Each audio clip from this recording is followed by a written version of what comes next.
Hello friends and welcome to Tanvir's tech টক।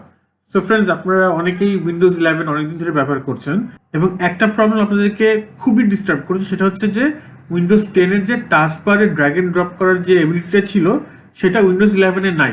এমন না যে এটা কোনো বাগ, এটা কোনো বাগ না, বরং মাইক্রোসফট নিজের থেকেই এই অপশনটা বন্ধ করে দিয়েছে। সো অনেকেরই ওয়ার্কফ্লোতে অনেক সমস্যা হচ্ছে। সো এই ওয়ার্কফ্লো সমস্যাটা কাটিয়ে ওঠার জন্য আপনাদের কাছে একটা সলিউশন নিয়ে আসছি। একটা অ্যাপ আছে যেটা আপনি ইনস্টল করে ফেললে এই ফাংশনালিটিটা আবার ব্যাক পাবেন। তার আগে আমরা প্রবলেমটা একটু দেখি। সো নর্মালি আমরা যেটা করি, যে কোনো ফাইল ওপেন করতে হলে আমরা যেটা ইউজুয়ালি করি, উইন্ডোজ 10 যেটা করতাম সেটা হচ্ছে ফাইলটাকে এখানে ধরে যে প্রোগ্রাম দিয়ে ওপেন হয় সেই প্রোগ্রামের উপরে ছেড়ে দিলে এটা অটোমেটিকলি প্রোগ্রামটা রান করতো। বাট এখন দেখতে পাচ্ছেন যে সেই প্রোগ্রামটা রান করছে না, একটা এরর বা একটা লাল রঙের একটা আইকন দেখাচ্ছে যে it is not possible.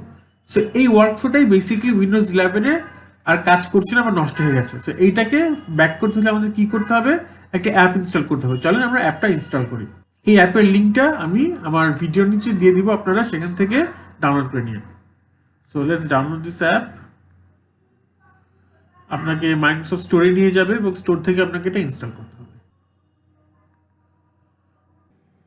Okay, so install হয়ে গেছে। So let's open this app. Okay, so app is now running. So অ্যাপটা এখানে রান করছে। ওকে, সো আমরা এখন একটু রান করে দেখি যে কিভাবে এটা কাজ করে। সো আমরা এখানে ড্র্যাগ করে এক্সেলের উপর নিয়ে গেলাম। উপস, ইটস নট ওয়ার্কিং। তাহলে কিভাবে কাজ করবে?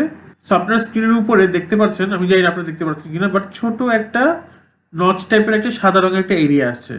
এইটা হচ্ছে এখন আমাদের নতুন drag and drop area. So what we have to do is, if you want to open this Excel files, আমরা এটাকে নিয়ে উপরে মাঝখানের দিকে যাব এবং এখানে আমরা সেই আইকনটা খুঁজবো। আনফরচুনেটলি এখানে কিন্তু সেই আইকনটা নাই, অর্থাৎ আমরা যে এক্সেলে ওপেন করতে যাচ্ছি সেখানে এই আইকনটা নাই। অর্থাৎ এই ড্র্যাগ এন্ড ড্রপটা কাজ করতে হলে আপনাকে আগের থেকেই এক্সেল ওপেন থাকতে হবে। So let's do that. So let's minimise everything and open Excel. Excel খুলে এক্সেলটা আমরা মিনিমাইজ করলাম। এবার আমরা ড্র্যাগ এন্ড ড্রপ চেষ্টা করি। নিচে চেষ্টা করলাম, হচ্ছে না। উপরে নিয়ে যাই। এখন আমরা এক্সেলের আইকনটা দেখতে পাচ্ছি। So we just have to go to Excel. Excel open হয়ে গেছে, জাস্ট ড্রপ হিয়ার অ্যান্ড আমাদের ফাইল ওপেন হয়ে গেছে। So friends, this is the way we can actually try drag and drop in Windows 11। আর friends, আপনারা যদি taskbar drag and drop চান then that is also possible, but এক্ষেত্রে আপনাদেরকে আরেকটু কষ্ট করতে হবে। আপনাদেরকে টাস্কবার ড্র্যাগ এন্ড ড্রপেরও অ্যাপটা আমি আপনাদেরকে দেখাচ্ছি এবং সেটাকে কিভাবে কনফিগার করতে হবে সেটাও দেখিয়ে দিচ্ছি। যারা কিনা আগের মেথডটা কমফোর্টেবল হতে পারছেন না, আশা করি তারা এই সেকেন্ড মেথডে কমফোর্টেবল হতে পারবেন, বাট একটু ডিফারেন্টভাবে কাজ করবে। তো আপনাদেরকে দেখাচ্ছি। তার জন্য আপনাদেরকে একটা অ্যাপ নামাতে হবে, এগেন আরেকটা অ্যাপ নামাতে হবে। এই অ্যাপের যে লিঙ্ক সেটা আমি আপনাদেরকে দিয়ে দিব আমার ভিডিও ডিসক্রিপশনে। So you have to download this file. So let's download this file. So you have to install it as administrator. And install হয়ে গেছে এবং রান হচ্ছে। So let's try this method. So আমি আমার এক্সেল ফাইলটাকে ড্র্যাগ করে দেখার চেষ্টা করি।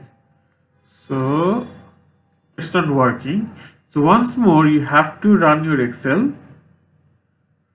minimize it, and then let's try to drag and drop. Okay, so এখন you can just drag and drop. So আগের প্রসেস আর এই process is absolutely same. Just আগের প্রসেসে আপনাদেরকে স্ক্রিনের উপর অংশে গিয়ে ড্র্যাগ করতে হতো, আর এই প্রসেসে আপনাদের স্ক্রিনের নিচের অংশে গিয়ে ড্রপ করতে হতো।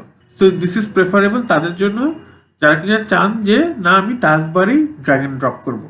এই দুইটা প্রসেসেরই একটাই সমস্যা, সেটা হচ্ছে যে আপনাদেরকে এই অ্যাপগুলো আসলে রানিং রাখতে হবে। অর্থাৎ যে অ্যাপে ড্র্যাগ এন্ড ড্রপ করবেন সেটাকে আগেই রান করতে হবে এবং ব্যাকগ্রাউন্ডে থাকতে হবে। এবং সেকেন্ড অফ অল, আপনাদের যে অ্যাপটা বা যে প্রোগ্রামটা দিয়ে ড্র্যাগ এন্ড ড্রপটা করবেন সেই প্রোগ্রামটাকেও রান করতে হবে।